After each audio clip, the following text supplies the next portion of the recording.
अगर नाम जप कर रहे हो, ये अनुभव की बात कह रहा हूं, इसलिए कोई प्रश्न की गुंजाइश नहीं। और मन के अनुसार तुम आचरण करोगे और नाम जप भी कर रहे हो तो भी आनंद का अनुभव नहीं होगा। आगे चल के कल्याण हो, मंगल हो, इसमें हमें कोई संशय नहीं है, लेकिन वर्तमान में तुम जलोगे नाम जपते हुए भी। यदि मन के अनुसार चलोगे तो तुम्हें भगवदानंद का अनुभव कभी नहीं हो पाएगा। शरीर छूटने के बाद भगवान जैसे अजामिल को परम पद, वो बात अलग है, लेकिन वर्तमान में जीवन मुक्तता और आनंद का अनुभव मन की बात ना मानने से होगा। ये जो मन हमें गलत सलाह दे रहा है, ये जो मन हमें भोगों में फंसा रहा है, आप चाहे जितना प्रयास करें, ये आनंद का अनुभव नहीं होने देगा। छाती की बात कहते हैं, किसी के पढ़े लिखे समझाने की बात नहीं, यहां की बात।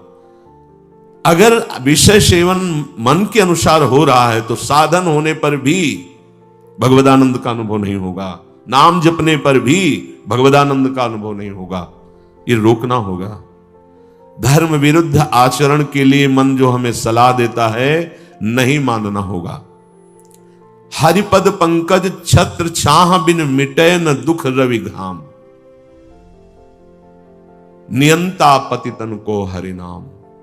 हरि के चरणारविंद का आश्रय, मुख में नाम, मनमानी आचरण पर शासन, फिर ये संसार की धूप उसको लगती नहीं है। फिर दैहिक दैविक भौतिक कोई भी ताप उसे स्पर्श नहीं करता है। जो हमें आनंद अनुभूति स्थिति प्राप्त होनी चाहिए, वो स्थिति नहीं है। बिना स्थिति के बातों से माया पर विजय प्राप्त नहीं की जा सकती। इसलिए नाम जिह्वा से और बुद्धि एकदम सावधान होकर मन की हर चेष्टा पर निरीक्षण। मंगल में भगवान ऐसा विधान बनाएंगे कि आप सर्वदा सुखी और प्रसन्न रहेंगे यदि आप ऐसे चलेंगे। भगवान हमारे विचारों को देखते रहते हैं। ध्यान से सुनना, तुम जो विचार अंदर कर रहे हो वो भगवान देख रहे हैं। जब भगवान देखते हैं कि इसकी आशा का विषय संसार है, मैं नहीं हूं, तो अब बाहरी हमारी क्रियाएं भक्ति की हो रही हैं, आशा संसार की है, तो भगवदानंद का अनुभव नहीं हो रहा है, हाथ में विफलता लगती है। बिल्कुल अक्षरशः ऐसा ही है। बहुत गुस्सा लगती मन पर, बहुत गुस्सा कभी कभी लगती है कि ये साधकों को नष्ट करने के लिए हर समय जाल बुनता रहता है। जैसे मकड़ी जाल बुनती है, ऐसे ही बुनता रहता है जाल, और ये खुद जलता है, खुद परेशान होता है, खुद बंधन युक्त होता है। यही बड़ा विचित्र खेल इस मन का, बड़ा विचित्र। महीना 2 महीना हो तो लड़ ले, पूरे जीवन लड़ना, तभी परम पद प्राप्त होता है। पूरे जीवन जरा सी चूक होती फंसा देता है, निराश कर देता है, उदास कर देता है। भगवान तुम्हारे अंदर के विचार को देखते हैं। तुम्हारे विचार में यदि आंतरिक संसार के सुखों की आशा है तो वो आपके अंदर हैं, अनुभव में नहीं आएंगे। देख लो, जो लोग कहते हैं ना कि इतने वर्ष हो गए हमें नाम जप करते, उसका भाव समझो। अंदर के विचार भगवान तुम्हारे देखते रहते हैं। तुम्हारी आशा यदि संसार के भोग हैं तो सामने नहीं आएंगे, यही हृदय में बैठे हैं।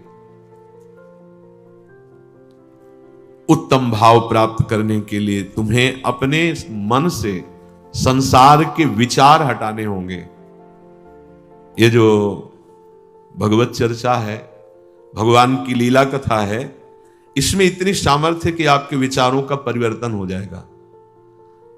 श्रृण्वतां स्वकथा कृष्ण पुण्य श्रवण कीर्तन हृदयंतस्थो हृभद्राणि विधुनोति सुहृत्सताम। भगवान श्री हरि श्री कृष्ण का जब यश सुना जाता है, नाम महिमा, गुण महिमा, लीला कथा, पुण्य श्रवण कीर्तन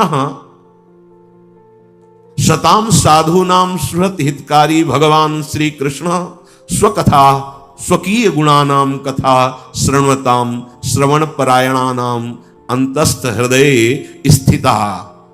भगवान श्रवणेन्द्री के द्वारा जाकर उसके हृदय में स्थित हो जाते हैं। भगवान की कथा पुण्य श्रवण कीर्तन, परम पुण्य प्रदान करने वाली है। जब हम कानों से भगवान की कथा सुनते हैं, नाम महिमा सुनते हैं, तो भगवान कानों से हमारे हृदय में जाकर प्रकाशित हो जाते हैं। भगवान श्री कृष्ण स्वकथा स्वकीय गुणानाम कथा शृण्वताम अंतस्थ हृदय स्थिता। जहां वो हृदय में गए तो सन हृदय स्थितानि अभद्राणि दुर्व्यसन रूपाणि अशुभानि विधनोति विनाशयति दूरी करोति। भगवान श्री कृष्ण कथा सुनने वालों के हृदय में श्रवणेन्द्रिय के द्वारा जाते हैं और सब व्यसन, सब दुर्वासना, सब पाप कर्म जो हुए उनका नाश कर देते हैं। हृदय स्थितानि अभद्राणि दुर्व्यसन रूपाणि अशुभानि विधनोति विनाशयति। केवल कथा सुनने मात्र से हमारे विचारों का परिवर्तन। बहुत सुंदर बात, भगवान सदैव आपके विचार देखते हैं अंदर के। जब आपके विचार संसार के भोगों के होते हैं, संसार की आशा होती है, तो वो आपके सामने प्रकट नहीं होते हैं। बहुत समय साधन करते हुए भी प्रकट नहीं। तो अंदर के विचारों का परिवर्तन कैसे हो? तो बोले कानों से खूब भगवान की कथा सुनो।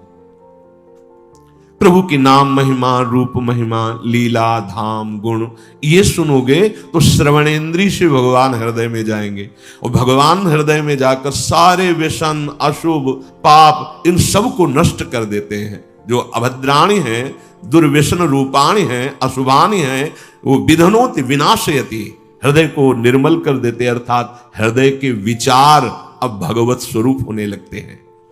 पिबन्ति ये भगवत आत्मनः सताम कथामृतम श्रवण पुटेषु संभृतम पुनन्ति ते विषय विदूषिताशयम् ब्रजन्ति तच्चरण सरोरुहान्तिकम्।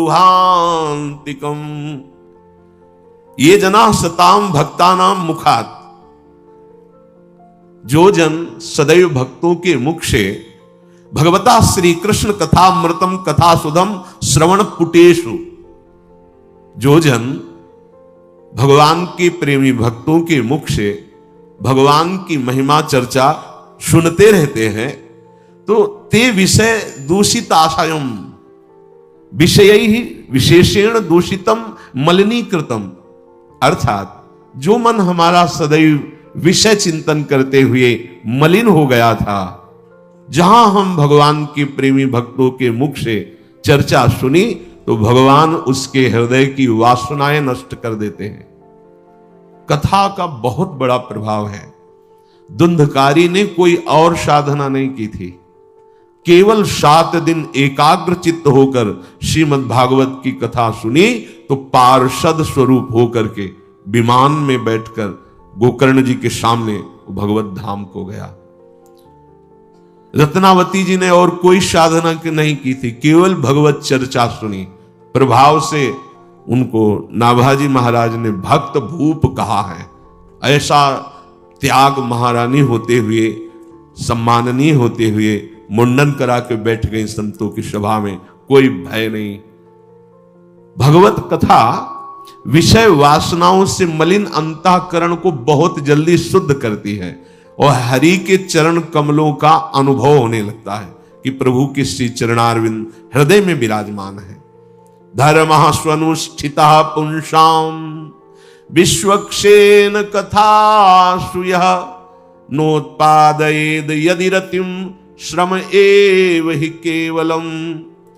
यदि आप बहुत से सब साधन करते हैं और भगवान की कथा सुनने में, सत्संग सुनने में आपकी रुचि नहीं है, तो यहां कह रहे हैं कि मानो आपको जितने भी साधन धर्मानुष्ठान किया उसका कोई फल नहीं मिला।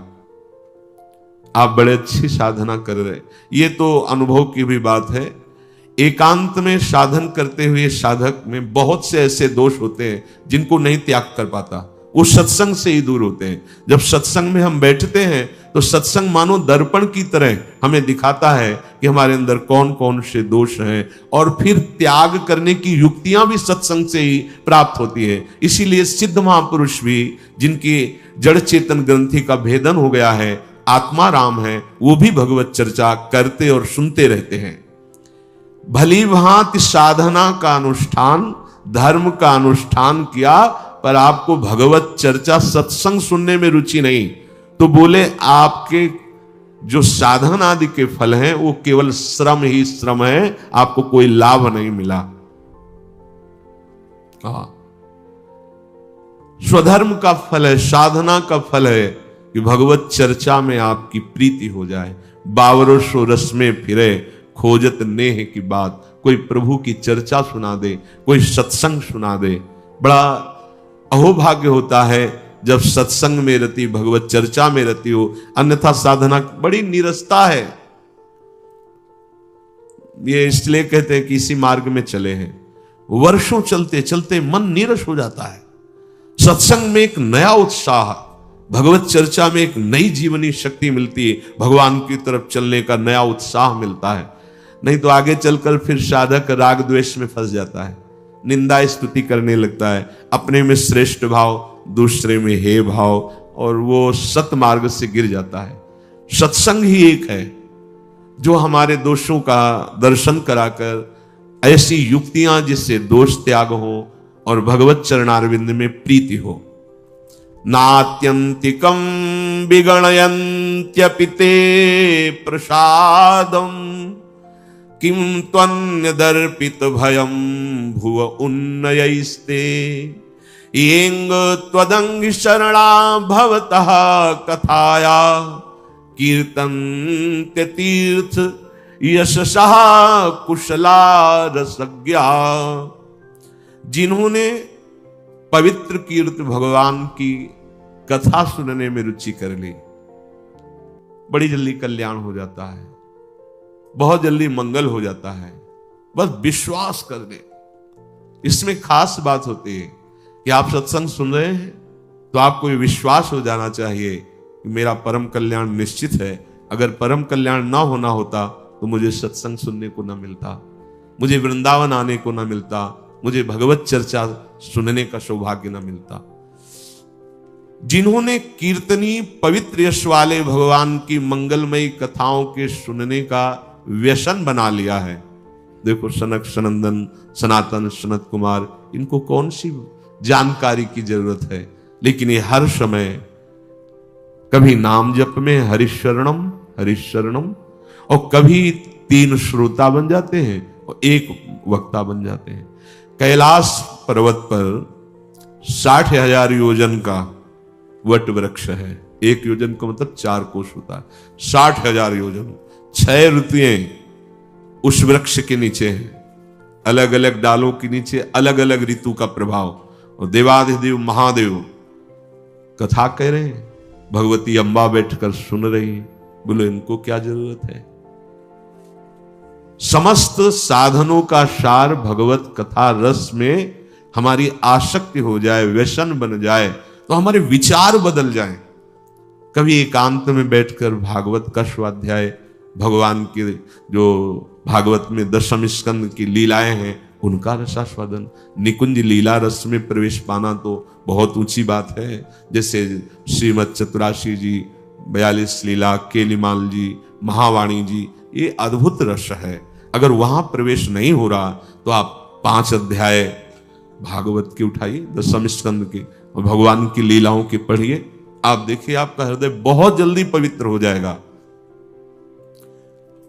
भगवान की लीला कथा पढ़ते तो हैं लेकिन दूसरों को सुनाने के लिए, और सुनाते तो हैं लेकिन अपनी वासनाओं की पूर्ति के लिए, मान सम्मान के लिए। तो जो रंग आना चाहिए वो रंग नहीं आता। नहीं तो बड़ा आश्चर्य की बात, सीधे 7 दिन में भगवत प्राप्ति। ऐसा पापी जो प्रेत योनि को प्राप्त है धंधकारी, सीधे भगवत कथा सुनने मात्र से।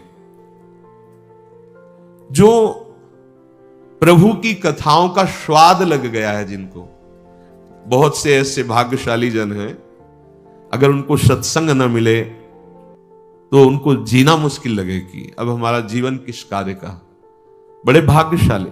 और ये पक्का देखा गया, अगर सत्संग नहीं जीवन में तो बहुत सी ऐसी साधना को नष्ट करने वाली बातें देखी गई जिनके निवारण का कोई उपाय नहीं है बिना सत्संग के।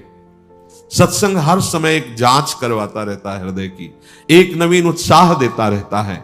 तो कोवा भगवतस्तस्य पुण्य श्लोके कर्मण शुद्धि कामोनुसृणुयात् यशः कलिमलापहम। कौन ऐसा उपासक होगा जो भगवत प्राप्ति करना चाहता है पर वो भगवान की चर्चा से प्रीति नहीं करता, सत्संग सुनने की इच्छा नहीं रखता। जो भगवान के यश का श्रवण नहीं करता है तो कोई भी कर्म कर ले हृदय निर्वासनिक नहीं होता है। ये भगवान की चर्चा से ही होता है। देखो, कर्म करने में तो बड़े प्रवीण मथुरा के ब्राह्मण थे, लेकिन उनकी पत्नियां केवल कृष्ण चर्चा सुनती थी। उसी का प्रभाव हुआ कि वो भगवान का साक्षात्कार पाई, और वो कर्मकांडी ब्राह्मण जन एक झलक भी भगवान की नहीं पाए। तो कौन ऐसा उपासक होगा जो कलिमलहारी भगवान के यश का श्रवण ना करना चाहे। भगवान के यश का जो ही शब्द हमारे कानों में पहुंचता है तो प्रविष्टा कर्ण रंध्रेण स्वानाम भाव सरोरुहम धुनोति समलम कृष्ण सलिलस्य यथा शरद। प्रभु श्री कृष्ण की महिमा, हरि नाम की महिमा जब हमारे कानों में पड़ती है तो जैसे बड़े बड़े तीर्थों का उगाहन, यज्ञ, शास्त्र स्वाध्याय, दान, पुण्य, इनसे हृदय पवित्र होने की भावना होती, पाप नष्ट होने। तो उनमें इतनी सामर्थ्य नहीं जितने सत्संग के शब्द पवित्र करते हैं। भगवान तीर्थानि व्रतानि यज्ञ छंदांसी ऐसा वर्णन करते हैं कि ये सब वैसा पावन नहीं कर सकते जैसा सत्संग करता है। कानों में जब शब्द पहुंचते हैं भगवान की महिमा के, तो जैसे शरद ऋतु जल के मैल को दूर कर देती है, वैसे मन का मैल सत्संग के शब्दों से दूर हो जाता है। तो हम कानों से भगवान की चर्चा सुनेंगे तो हमारे हृदय के जो विचार हैं वो पवित्र हो जाएंगे। जब तक हृदय के विचार पवित्र नहीं होते तो हृदय में रहते हुए भी प्रभु अनुभव में नहीं आते, आनंद का अनुभव नहीं होता। तो तुम नित्य सच्चिदानंद भगवान के नाम का जप और उनकी चर्चा और हृदय उनको समर्पित, तीन बातें यहां कह रहे हैं। हृदय का समर्पण अर्थात एकमात्र भरोसा प्रिया प्रीतम का। कानों से चर्चा सुनने का नशा बनाओ। जब चार साधक बैठो तो भगवत चर्चा करो, बहुत लाभ मिलेगा। भगवान भी कहते हैं बोधयंता परस्परम कथयन्ति च माम नित्यम तुष्यन्ति च रमन्ति च। परस्पर बैठकर भगवत चर्चा करने से बहुत जल्दी भगवत प्रीति जागृत होती है। उपासक इसमें असावधान रहता है। जब वहां चार साधक बैठते हैं तो प्रपंच की वार्ता होती, खान पान, एक दूसरे के गुण अवगुणों की नहीं करनी चाहिए। प्रभु की चर्चा करो या मौन होकर के नाम जप करो, वाणी को मौन रखो। अपनी शक्ति का नाश करते रहते हैं हम लोग। अगर हम वाणी से केवल भगवत चर्चा करें तो वाणी का वेग शमन हो जाएगा, शांत हो जाएगा।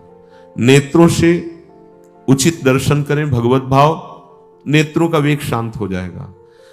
जबान जो बोलना और स्वाद लेना, दो इंद्रिय है इसमें। अगर हम केवल भगवत प्रसाद पाएं तो ये स्वाद की वेग वृत्ति शांत हो जाएगी। केवल वाणी से भगवत चर्चा, भगवान नाम, तो वाणी का वेग शमन हो जाएगा।